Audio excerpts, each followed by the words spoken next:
school doesn't teach you how to use that knowledge to make money. It teaches you to use that knowledge to work. What's up? You're listening to Randomly Relatable SG, Where we talk about random things you relate to. What's up, guys? Welcome back to the number one youth podcast in the world. Today we have a very special guest. Today he is Jang, the investor. He is all about investing. He's about growth investments. He's everything that an investor should be. I don't know whether I have you up too much or not, but hi, man. Introduce yourself, man. Yeah, thanks for the modest introduction. Puts a lot of stress on me. Better say good things for this podcast.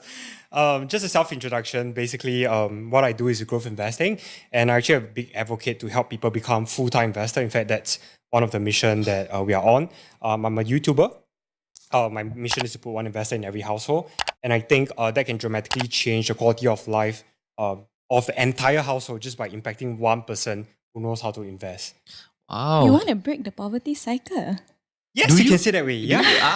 Yeah. It's a very big dream. It's a very big dream, honestly. Wow, I've never heard that before. Putting one investor in every household. Interesting concept. I don't invest. You can try and convince me throughout this podcast. Let's see whether it works. Thank you for coming to the podcast. We really appreciate it.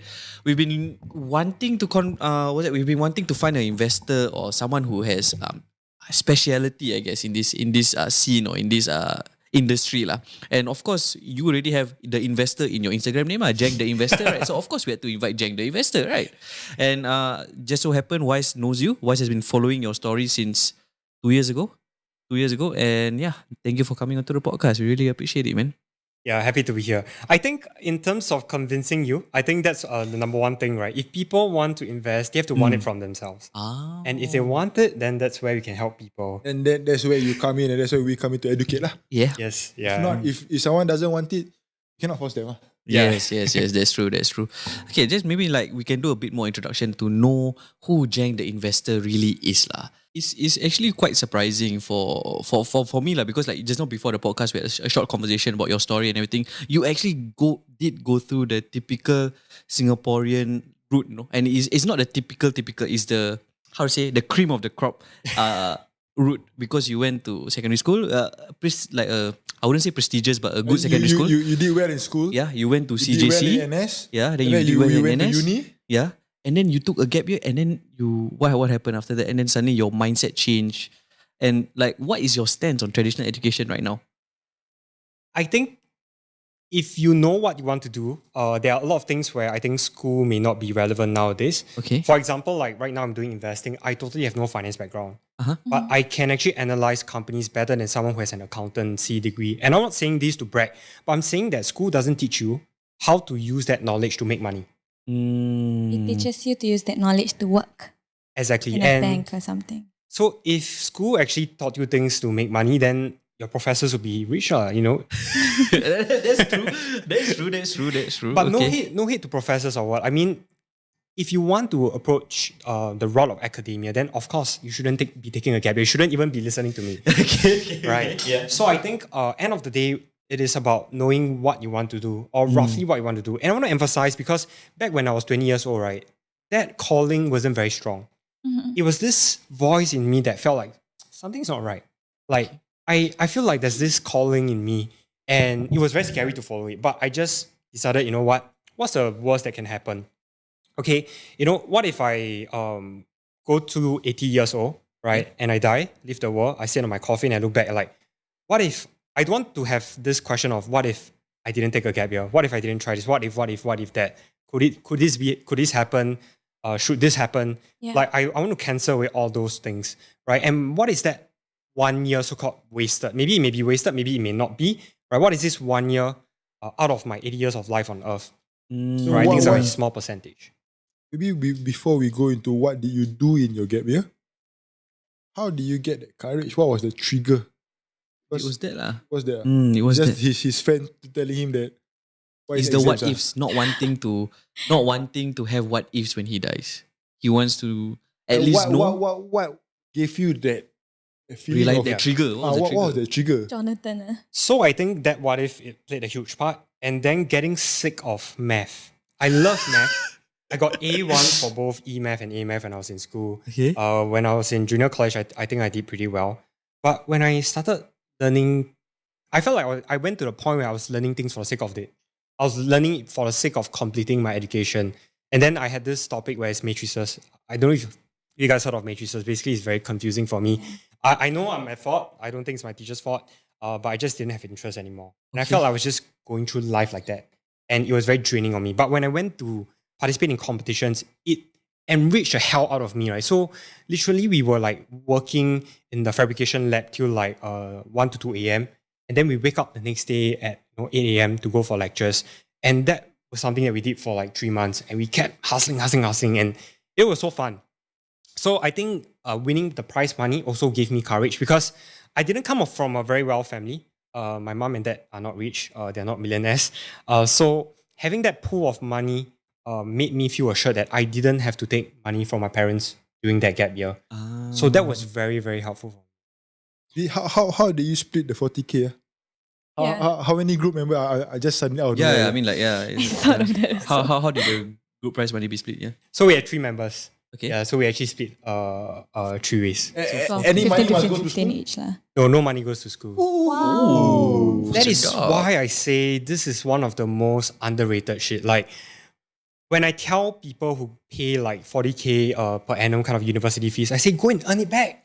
Yeah lah. That makes sense. Earn it back because as a student, right, when you take part in these competitions, you are actually having a huge benefit. And you can actually take these cash prizes and it goes into your bank account in cash. Yeah. You don't have to fulfill any conditions or anything. They just give you cash. You can use it to party and everything. You can use it to start a business, whatever it is, or use it to invest. Yeah, so for me, I actually used that to sustain my gap year, and that eventually became my first pot of gold that I used it for investing. So you were saying that your gap year, it wasn't just a year off. It was a gap year with direction, right? Kind of. If I had to give you a percentage, I was kind of like 40% sure at the start. And then at the end of year 1, maybe 60% sure. Okay. Before I took the second one. Yeah, so You I had want a to... second gap year. Sorry, Wait, I don't understand. I don't understand. Yeah. Okay. So after the first gap year, okay, I wasn't really like monetizing my passion because my passion was about investing, teaching investing. So during my first year, I was actually teaching people how to invest. I saw people, I saw that actually this can be a career for myself. Okay. I can teach people how to invest. And I really felt very happy that I could help people, earn 1 month of their salary, 2 months of salary. It gives people hope. And that was something that's very intangible. And you can see it in people's eyes. Like when you help someone, they're so thankful. It's not just that money, but what does that money mean to them? It could be that 1 year of kids' college education, right? It can be that 1 year of like, hey, John, you gave me the courage to leave the job that I fucking hate. Yeah. I fired my boss. Right. So some of them really fired their boss. They worked in very bad companies. And from there, I was like, wow, man, this is something that I could maybe do for the rest of my life. But I wasn't really monetizing it yet. Okay. So that was the first gap year that you took. Correct. So that gave me confidence that, hey, this is something I enjoy. So that was why the confidence level was maybe just like, it went from 40% to 60%. Right. So eventually, I wanted to see if I could continue doing what I do while going back to school. Right. So after the first year, I went back to school. And then I decided school was just draining my soul. Like I was dragging myself to school and my friends basically moved on and I had no friends, sad to say, in my course. So eventually I took a second gap year. Did any of your friends follow you to take the gap year? Yes, Jonathan. Oh, Jonathan did. Is Jonathan with you now? Yes, he actually successfully did a card game. So he raised 400K on Kickstarter. Now, a word from our sponsors.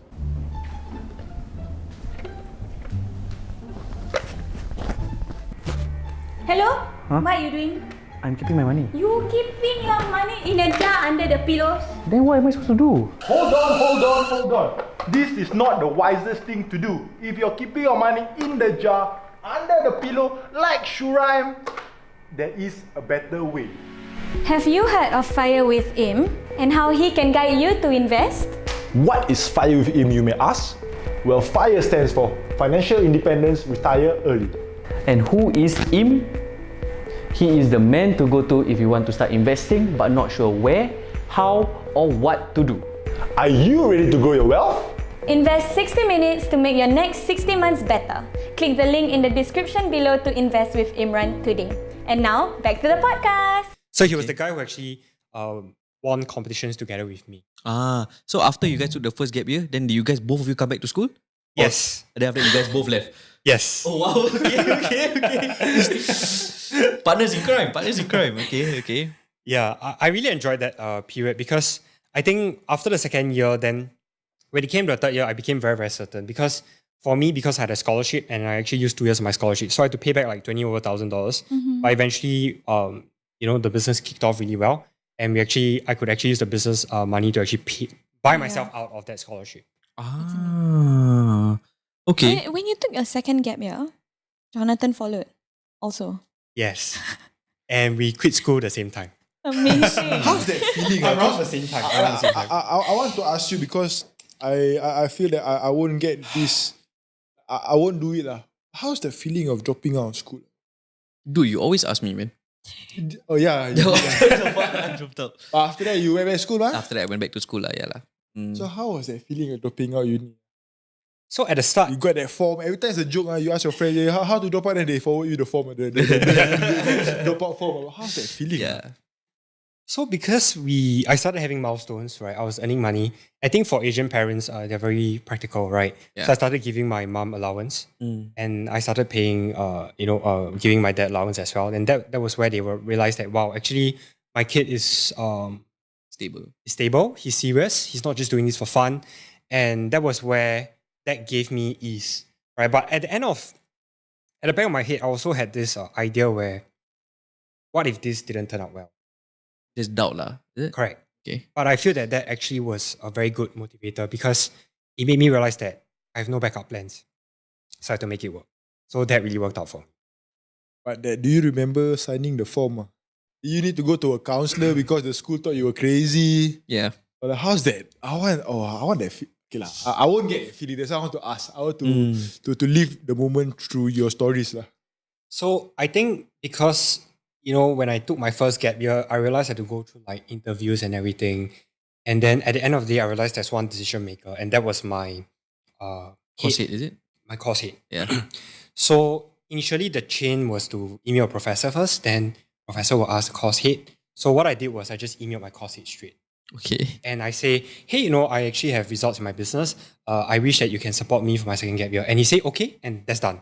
So one email only. Wait, when you said support, you meant like financial support or just allowing you to drop out, to take that gap year? Allowing me to take that gap year. Okay. So I managed to find a way to cut things short. So it was really just like sending emails, say, hey, my business is doing well. Thank you for allowing me to take so many gap years. As a result of your support, I am now, I have a decent and relatively successful business, and I'm going to quit school. So I hope to get your support. And he said yes. Okay. And that's done. Okay. And then I paid money, done. That's it. Nothing money? special actually. Yeah. Paid money. I don't get it. The paid Because I money. had to pay my Oh, scholarship. 20K. Oh. Because you never finished school, right? Yes, exactly. It's a penalty. Oh. If you take scholarship, but you do not finish school, you have to pay back whatever that's given to you.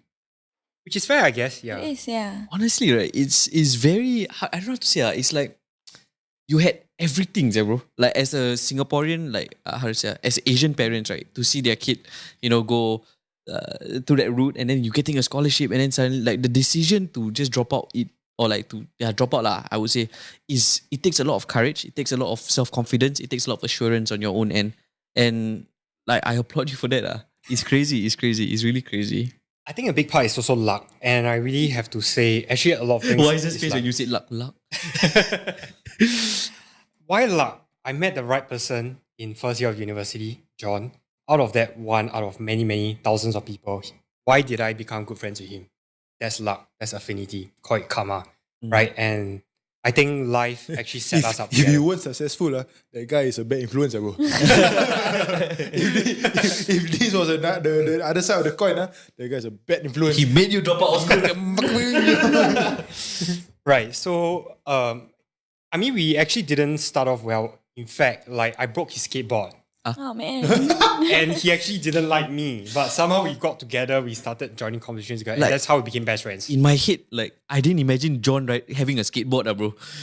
So we did a lot of cool stuff. We are like engineers, right? Like even though I'm an investor, but I'm actually a product creator at heart. Okay. So I actually bought a scooter.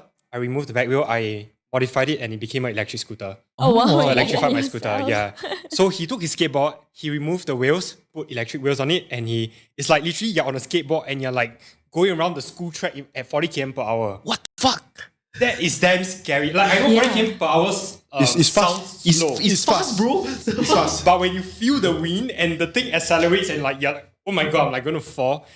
It's a thrill lah. How do you control it? Like through your phone or something? So basically, he's a geek lah. Basically, he used the what they call it, the Xbox B, is it? Oh, Then okay. you can push the analog and it will just accelerate He forward. did that himself. How do you Yeah. create that? Why? You're an engineer. Where's all this? Where's all the Podcaster, cool bro. stuff? Podcaster.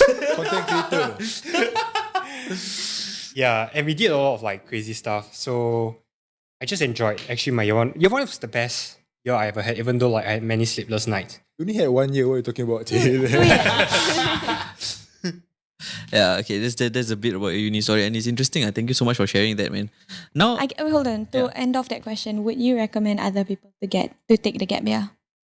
I think that if you know, for example, if you want to be a doctor, obviously no, don't take a gap year. But if you realize that, for example, you want to be a podcaster, you want to be a YouTuber, you want to be an investor, anything, right, that doesn't require you to really have that technical academic know-how, right? Then I think why not just try? Even if it doesn't work out, it's fine. You can go back to school. It's not like you're quitting school. It's just pressing a pause button and finding out for yourself and giving yourself a chance.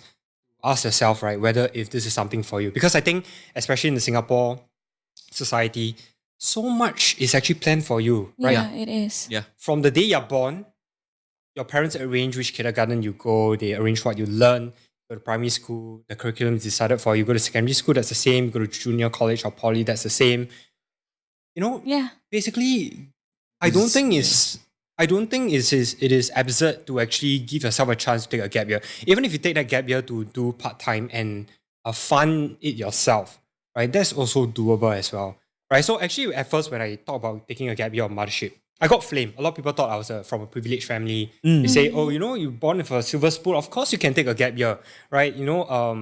What if, for me, like I couldn't even take a gap year because I couldn't afford it. But I think we live in a society where, let's say, assuming, okay, and I think it's a blessing, assuming your parents don't require you to support them and you have no kids, you have no liabilities, I don't think there's anything wrong to take gap year as long as you support yourself and don't depend on your parents. I think that's very important. Yeah. It's very important to not be able, not needing to rely on your parents to take that gap year. If you still need to rely on your parents, I think it's a bit. You're not ready You're for not that. ready Yeah. for that. Yeah. Exactly, and it forces you to really like make it work. Like I have to make it work because I'm responsible for my expenses. I'm responsible for my.